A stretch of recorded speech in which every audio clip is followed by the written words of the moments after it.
के सिर पर बांधे और असफलता का उत्तरदायित्व का बोझ स्वयं अपने सिर पर ले, तब वो मानव आगे बढ़ सकता है। जिसकी जीवन में ऐसी नीति है जो सफलता के लिए दूसरों को इसका कारण मानता है और असफलता का उत्तरदायित्व अपने सिर पर लेता है, वही महापुरुष होता है। दुनिया उसी की पूजा करती है, दुनिया उसी के आगे नतमस्तक होती है। इसलिए एक आदर्श मानव के ऐसे लक्षण होने चाहिए। लेकिन मनुष्य अपने लक्षणों को क्यों भूल जाता है और विषय में क्यों लग जाता है? भगवान श्री राम कहते हैं, यदि इस शरीर को पाकर विषय भोगों में लगे रहे तो स्वर्ग भी अल्प समय के लिए, थोड़े समय के लिए है, वह भी सदा सदा के लिए स्थायी नहीं है। जब ये संसार ही स्थायी नहीं, जब स्वर्ग की भी सृष्टि हुई है, जब स्वर्ग की भी रचना हुई है, तो स्वर्ग का सुख स्थायी कैसे हो सकता है? जब स्वर्ग भी रचा गया है तो उसका विनाश निश्चित रूप से होगा। जो रचा गया है, जो स्थायी नहीं है, जो प्रकट नहीं हुआ, जिसकी सृष्टि हुई, उसका विनाश अवश्य होगा। विनाश उसका नहीं होता जिसका आदि नहीं है, उसका अंत भी नहीं हो सकता। जिसका जन्म नहीं हुआ है उसकी मृत्यु भी नहीं हो सकती, किंतु जिसका जन्म हुआ है उसकी मृत्यु भी होती है, जिसका आदि हुआ है उसका अंत भी होता है। स्वर्ग का आदि हुआ है, स्वर्ग का अंत हो सकता है। जब स्वयं स्वर्ग का अंत हो सकता है तो स्वर्ग के सुखों का अंत क्यों नहीं हो सकता? जब स्वर्ग ही नश्वर है तो उसके सुख अनश्वर कैसे हो सकते हैं? उसके सुख भी नश्वर है। इसलिए जो स्वर्ग के पीछे भागता रहता है, जो केवल स्वर्ग को ही परमार्थ स्वरूप और इससे बढ़कर और कुछ नहीं है ऐसा मानने वाले होते हैं, वे दोनों ही अज्ञानी हैं। वे दोनों ही संशय के जाल में फंसे हुए हैं और वे दोनों ही अपने पथ से पथभ्रष्ट हो सकते हैं। राम जी कहते हैं, मानव अपने कर्तव्यों से क्यों भटक जाता है, क्यों अपने कर्तव्य पथ पर अग्रसर नहीं हो पाता? इसका कारण यह है, मनुष्य ये भूल जाता है कितने कष्ट से, कितने दुख से उसे मानव शरीर मिला। यदि कष्ट याद रहे, यदि दुख याद रहे, यदि पीड़ा याद रहे तो कोई भटक नहीं सकता। लेकिन मनुष्य की ये बहुत बड़ी विडंबना होती है, दुख में सुमिरन सब करे, सुख में करे न कोई, जो सुख में सुमिरन करे तो दुख काहे को होए।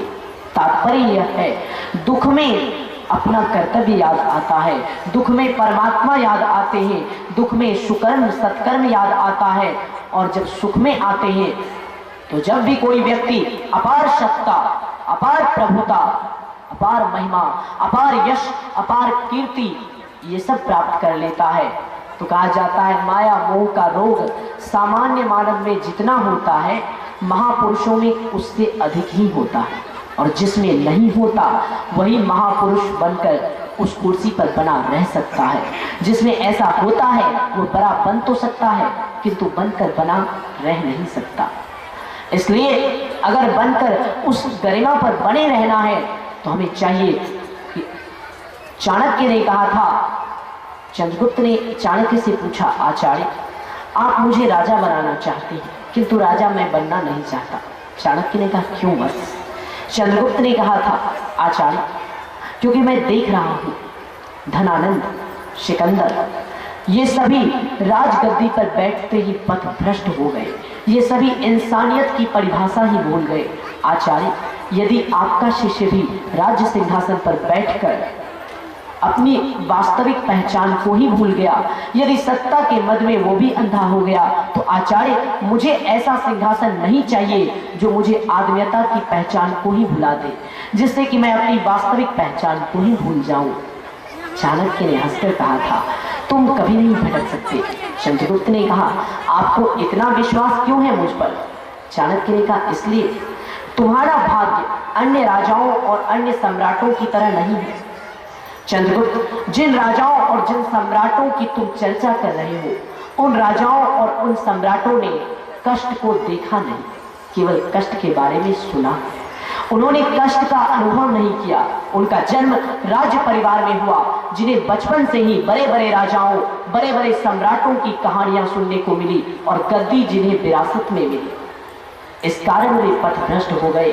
लेकिन जिसे मंजिल विरासत में मिलती है वो पथभ्रष्ट हो सकता है, लेकिन जिसे मंजिल अपने परिश्रम से बनाना पड़ता है वो पथभ्रष्ट नहीं हो सकता।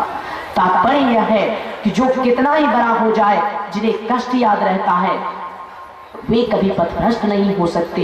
चाणक्य ने कहा था, तुम्हारा जन्म सिकंदर या धनानंद की तरह किसी राज परिवार में नहीं हुआ, इसलिए तुम भ्रष्ट नहीं होगे, क्योंकि तुमने बहुत निर्धन परिवार में जन्म लिया। वो परिवार जो सदैव दबाया गया, सदैव कुचला गया, यहाँ तक कि तुम्हें अपनी रक्षा के लिए, राजा का कर चुकाने के लिए अपने आप को बेचना तक पड़ा। जो एक गुलाम था, जो एक शिकारी के इशारे का दास था, उसे गुलाम से सम्राट तक की यात्रा करने में जो संघर्ष का सामना करना पड़ा, तो तुमने ये देखा है गरीबी क्या होती है, निर्धनता क्या होती है, तिरस्कार और अपमान क्या होता है, इसका अनुभव तुमने किया है। जिसे ये सब याद रहता है चंद्रगुप्त, वो कभी नहीं भटकता, क्योंकि वो अपने प्रजा की बात बिना कहे ही समझ सकता है। वो कितनी ही बड़ी गद्दी पर क्यों ना बैठ जाए, वो सदैव याद रखता है कि मैं एक साधारण आदमी था, मैं एक साधारण आदमी हूँ और मैं एक साधारण आदमी ही रहूंगा। जो असाधारण बनकर भी अपने आप के साधारण पहचान को पकड़ कर रखता है, वो असाधारण बनकर भी असाधारण की सीमा से भी परे महानतम हो जाता है। साधारण व्यक्ति महान हो सकते हैं, लेकिन जिन्हें असाधारण बनकर भी अपना पहचान याद रहता है, अपनी साधारण घटनाएं, अपनी साधारण पहचान को जो नहीं भूलता, वो महान से भी आगे महानतम हो जाता है। उसी प्रकार राम जी उपदेश करते हैं, यदि मानव शरीर का सदुपयोग करना चाहते हो तो सदुपयोग तभी कर सकोगे जब कष्ट याद रहेगा, जब ये याद रहेगा कि कितने कष्ट से मनुष्य शरीर मिला। जब संघर्ष या कष्ट को याद रखोगे तब कभी नहीं भटकोगे। इसलिए राम जी कष्ट याद दिलाते हैं, हे भाई आकर 4,84,000 जोनि भ्रमत यह जीव अविनाशी, फिरत सदा माया कर प्रेरा, काल कर्म शुभाओं गुण घेरा, कबहू के करी करुणा नर देही, देत ईश बिनु हेतु चलेही। इसलिए भगवान श्री राम कष्ट याद दिलाते हैं, दुख को याद कराते हैं। हे भाई कितने कष्ट से तुम मनुष्य शरीर में आए हो, तुम कौन हो, इस पहचान को याद करो। 4 खानियां हैं, अंडज, पिंडज, उष्मज और अंकुरज। इन चारों खानियों में 84 लाख योनियां हैं। इन 4 खानियों में 84 लाख योनियों में यह जीव काल, कर्म, गुण और माया की प्रेरणा से भटकता रहता है। तब अकारण ही दया करने वाले परम प्रभु परमात्मा इसे मनुष्य शरीर प्रदान कर देते हैं। ईश्वर की भक्ति करने के लिए क्यों कहा जाता है?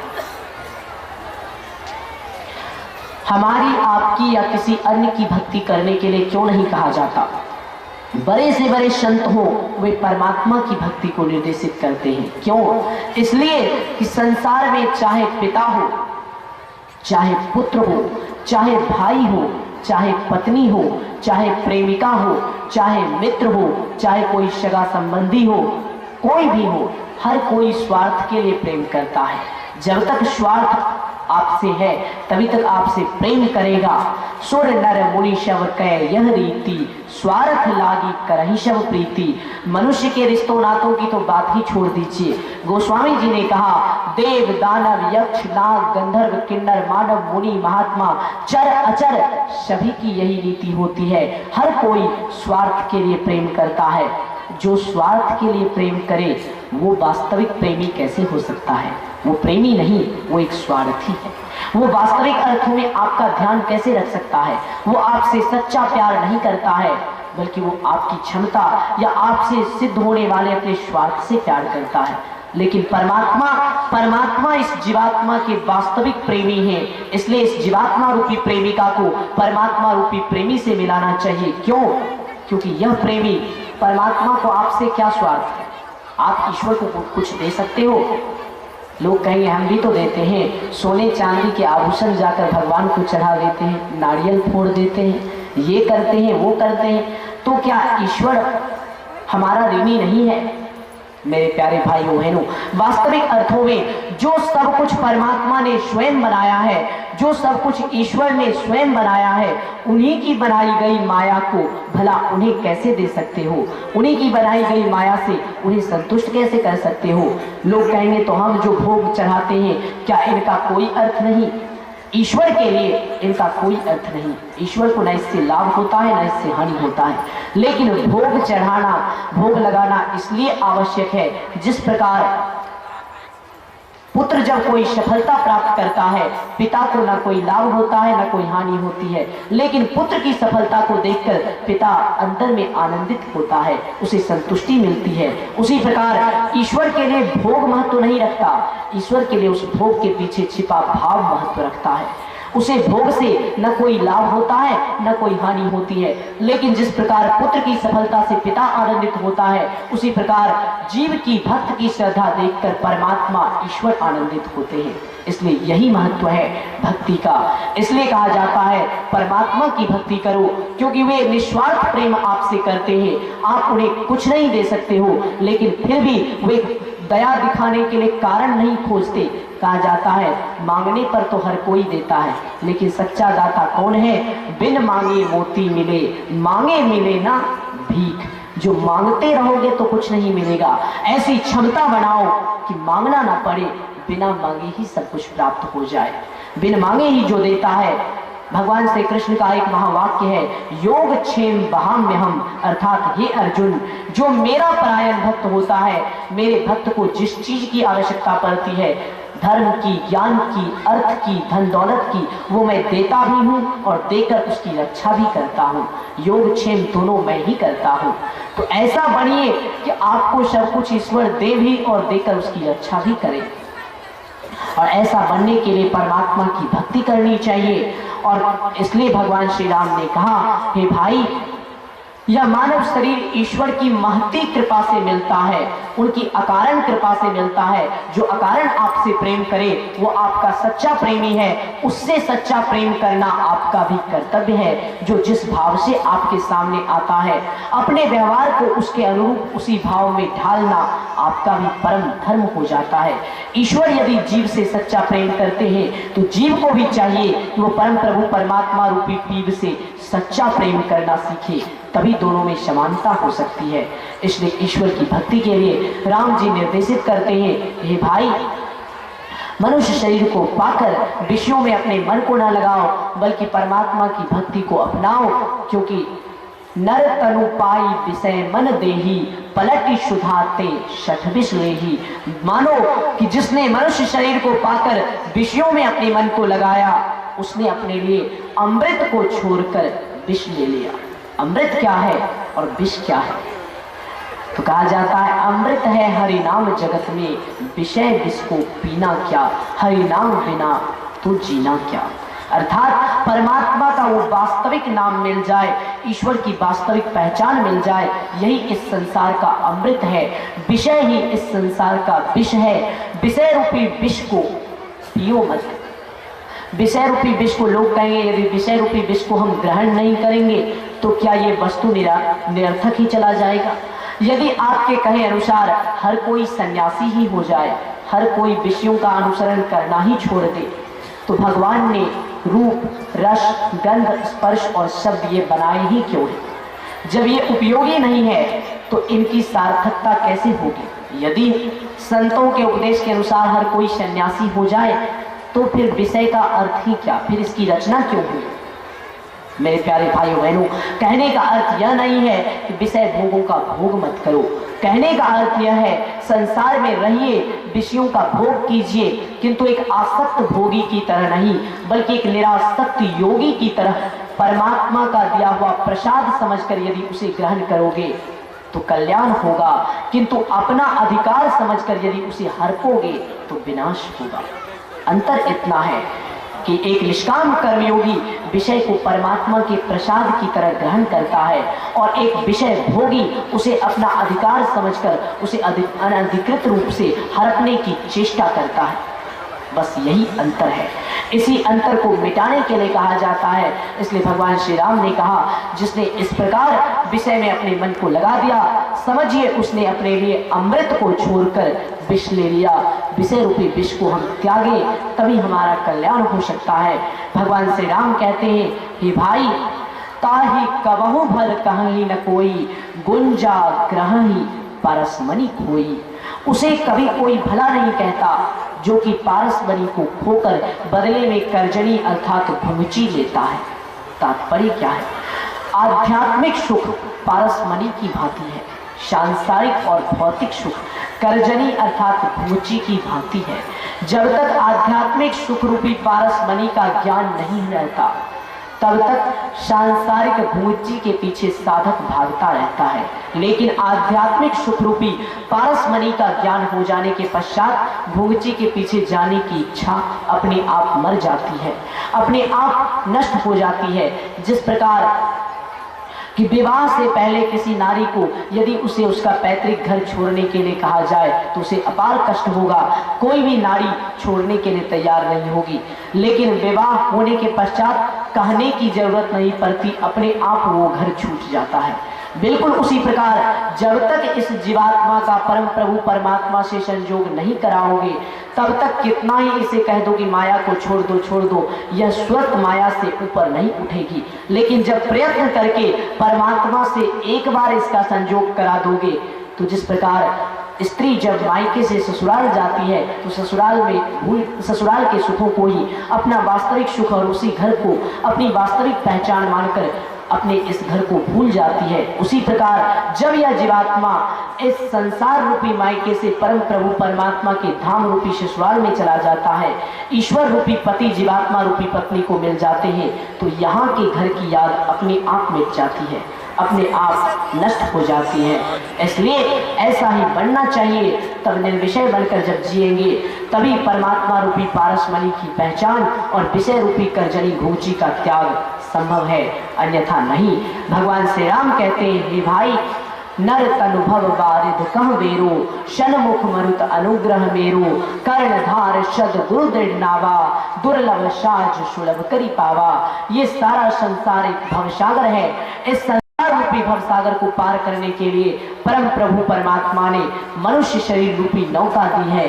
संत सदगुरु ही इस मानव शरीर रूपी नौका के कर्णधार हैं, खेवैया हैं, मल्लाह हैं। उन्हीं की सहायता से जीव यह दुर्लभ अर्थात अत्यंत कठिनता से पार होने योग्य भवसागर सहजता से ही गुरु की कृपा से पार हो जाता है। जिस प्रकार आपने देखा होगा जो एक एक करके सीढ़ी पर चढ़ता है, यदि बिल्डिंग बहुत ऊंचा है, बहुत ऊंचा चढ़ना है तो पैर दर्द करने लगता है, चढ़ने की इच्छा नहीं होती और समय भी बहुत लगता है। लेकिन उसी बिल्डिंग में यदि लिफ्ट लगा हुआ हो तो केवल लिफ्ट पर खड़े होते हैं और ऊपर पहुंच जाते हैं। उसी प्रकार जिस व्यक्ति के जीवन में गुरु कृपा रूपी लिफ्ट नहीं है उसे एक एक करके अथक परिश्रम करके धीरे धीरे आगे बढ़ना पड़ता है, जिससे कि उसका मन उचट जाता है, जिससे कि उसे आगे जाने की इच्छा नहीं होती। लेकिन जिसके जीवन में, जिस साधक के जीवन में संत सदगुरु की कृपा रूपी लिफ्ट प्राप्त हो गई तो थोड़े परिश्रम करने से, गुरु के आशीर्वाद से, उनकी महती कृपा से व्यक्ति मंजिल को तुरंत प्राप्त कर लेता है।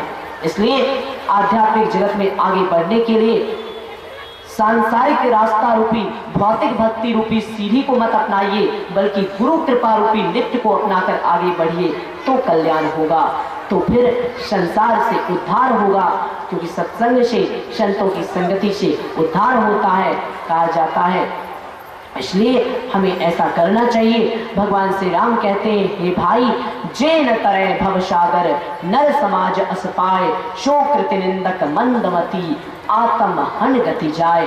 जो ऐसे सारे साज समानों को पाकर, भवसागर से पार होने के सारे साज समानों को पाकर और मनुष्य शरीर को पाकर भी भवसागर से पार नहीं होता, वह अपनी ही कृति का निंदक मंद बुद्धि व्यक्ति आत्महिंसा की गति को प्राप्त होता है। इसलिए हमें आत्महिंसा की गति को प्राप्त नहीं होना है, बल्कि हमें आत्म उत्थान की गति तक पहुंचना है, तब हमारा कल्याण संभव है। आत्म उत्थान की गति क्या है? तो आत्म उत्थान की गति वही है जहाँ ब्रह्म का साक्षात्कार हो, जहाँ ब्रह्म से मिलन हो। उस गति तक पहुँचे तो आत्महिंसा नहीं होगी, अर्थात आध्यात्मिक जगत में आत्मा की मृत्यु नहीं होगी, उसकी चेतना लुप्त नहीं होगी, बल्कि वह चैतन्य स्वरूप होकर उसका तेज और खिल जाएगा, उसका तेज और अधिक बढ़ जाएगा, उसकी महत्वता और अधिक बढ़ जाएगी। बोलिए प्रेम से श्री सद्गुरु महाराज की जय।